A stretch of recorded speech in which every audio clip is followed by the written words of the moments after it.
சென்னை ஆவடியில் ஒரே தண்டவாளத்தில் ஒன்றன் பின் ஒன்றாக 3 மின்சார ரயில்கள் நின்றதால் பயணிகள் பதற்றம் அடைந்தனர். இது குறித்த கூடுதல் தகவல்களை எமது செய்தியாளர் கார்த்திக்கிடம் கேட்கலாம். கார்த்திக், வணக்கம். இந்த நிலை எவ்வாறு ஏற்பட்டது? இதற்கு பின்னணி, இதனுடைய காரணம் என்னென்ன ரயில்வே துறை தரப்பிலிருந்து விளக்கம் கொடுக்கப்பட்டிருக்கிறதா? விரிவான தகவல்களை பதிவு பண்ணுங்க. வணக்கம். சென்னை புறநகர் பகுதியாக இருக்கக்கூடிய ஆவடியில் முக்கிய பொது போக்குவரத்துல ஒன்றாக மின்சார ரயில் உள்ளது. திருத்தணி, அரக்கோணம், திருவள்ளூர் உள்ளிட்ட இடங்களில் இருந்து சென்னை நோக்கி பல்லாயிரக்கணக்கான மக்கள் புறநகர் மின்சார ரயில்கள், விரைவு ரயில்கள் மூலமாக பல்வேறு காரணங்களுக்காக சென்னை நோக்கி பயணிக்கிறார்கள்.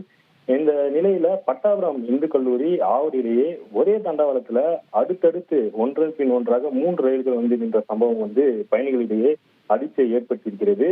திடீரென ஏற்பட்ட சிக்னல் கோளாறு காரணமாக ஒரே தண்டவாளத்தில் அடுத்தடுத்து 3 மின்சார ரயில்கள் ஒன்றன் பின் ஒன்றாக நிறுத்தப்பட்ட ரயிலில் பயணிகள் பதற்றம்